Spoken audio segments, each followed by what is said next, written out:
오늘 이야기는 우리는 이미 돈을 벌고 있다라는 내용입니다. 학원에서 설명회 할 때 주는 거 말고 정말 실체. 그래서 합격자들한테 좀 보여달라고도 하고 그러면서 데이터를 막 수집하다가 결국에 이거를 보여주는 게 의미가 있나? 자, 여기 보면은 글이에요. 어떤 글이에요? 게시판에 있는 글입니다. 우체국 기능직 공무원 급여요. 이렇게 하면서 궁금한 게 있어서요. 친척 언니 신랑이 우체국 기능직 공무원이라는데요. 이제 30살 전후예요. 성과급을 포함해서 이번 달 월급이 600만 원이랍니다. 라면서 고급 공무원도 아니고 기능직이라 급수도 낮을 텐데 무슨 공무원 월급이 저리 많나요? 사실인가요? 왠지 그죠? 아는 사람이 있을 것 같아서 라면서 물어보니까 자 이제 사람들이 답변을 합니다. 댓글이 아주 웃겨요. 자, 구라설. 자, 첫 번째. 아닐 거예요. 그렇게 많을 리 없습니다. 연봉 물어본다고 그대로 말할 사람은 없죠. 게다가 신랑 월급인데 뻥 좀 쳤을 거예요. 이렇게 대답하는 사람 있고. 자, 여기에 또 30대 초반이면 기능 10급일 겁니다. 개 구라입니다. 자, 그 다음에 자, 실급여 600이라면 거의 연봉이 1억인데 절대 그럴 리가 없어요. 막 사람들이 이렇게 얘기하는 거죠. 분노했어요. 사람들이. 자, 가능설. 자, 여기 댓글에 가능하다라는 설도 있습니다. 여기 보면 모르시는 분들이 많으시네요. 저분은 계리직이라고 우체국의 수납 및 우체국 예금 담당하시는 기능직입니다. 제가 아는 분 연봉 1억 찍으시는 분 계시네요. 계리직 6급이고요. 이렇게 딱 이렇게 썼어요. 자, 제 반박. 여기 댓글이 이만큼 있는데 제가 줄여서 딱 딴 거예요. 재밌는 것만. 자, 제 반박. 아니, 계리직 6급이 날고 뛰고 하늘을 넘나드는 능력이 있어도 이런 걸 못 봤습니다. 그러면서 정확한 사실이 아니면 말씀하지 마시죠. 이러면서 막 싸우는 거죠. 네. 결론. 정확한 계산법. 자, 이쯤 되면 정확한 계산이 나와야 돼요.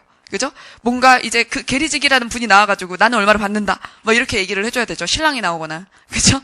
자, 근데 아주 재밌는 답이 있었어요. 사촌 언니잖아요. 연봉은 직계에서 한 달이 넘어갈수록 2배로 점프합니다. 자, 우리 학원에서 제시한 거 말고도 제가 보여드릴 수 있는 게 더 있는데 제가 이제 다음 카페에다가 좀 올려놓도록 할게요. 뭐 여러분들에게 동기부여가 된다. 먼저 수험 생활에 드는 비용에 더하기 뭐다? 내 친구가 직장이나 아니면 알바를 하면서 드는 비용, 이것을 더해서 너무 커 보이는 거죠. 그러다 보니까 이건 모든 것 자체 매몰 비용. 내가 이것을 통해서 수험 생활을 통해서 내가 합격을 하면 그런 부분이 생각이 나지 않을 텐데 혹시나 내가 떨어지면 어떡하지라는 그런 불안감을 통해서인데 임금님이 꿈을 꾸셨어요. 꿈을 꾸셨는데 그 꿈의 내용 자체가 갑자기 산이 무너지고요. 첫 번째. 두 번째는 물이 메마릅니다. 호숫가의 물이 메말라 버렸습니다. 그리고 세 번째는요.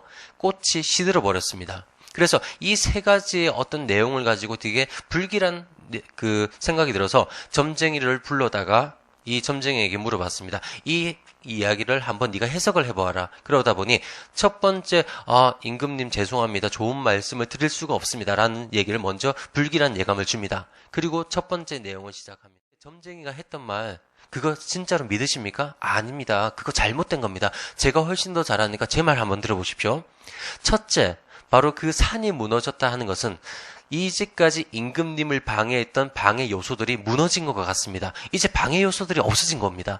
두 번째, 호숫가에 물이 메말랐다는 것은 예전에 어떤 선조시대 때는요, 아시다시피 호숫가 안에는 무엇이 살았다?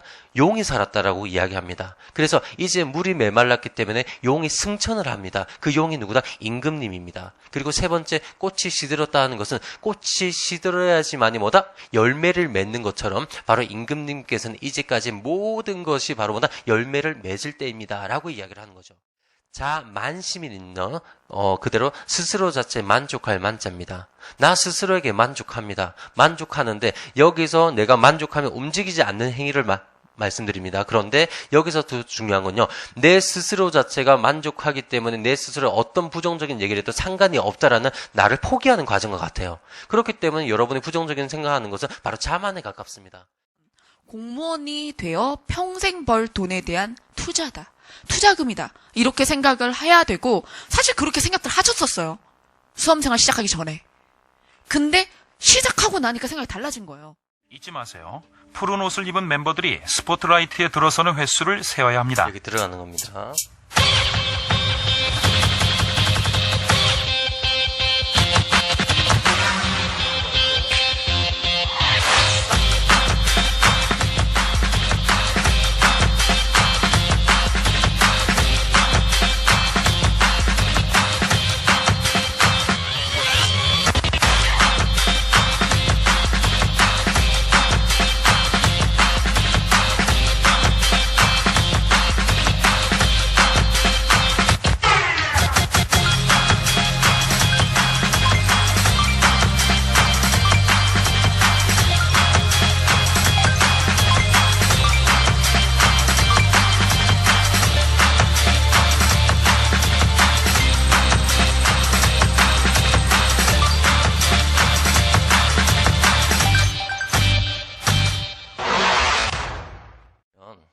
혹시 여기서 펭귄 보신 분?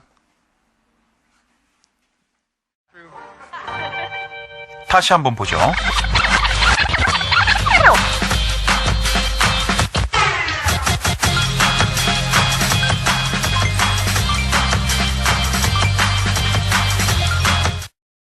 펭귄 보셨죠?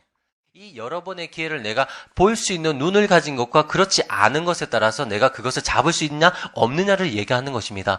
펭귄이 바로 만약 여러분의 바로 그 어떤 이제 그 행운이라 하면요. 이 펭귄을 여러분이 이제까지 보지 못하다가 내 이미지에다가 펭귄 넣었을 때는 결국 이것을 본다는 행위죠.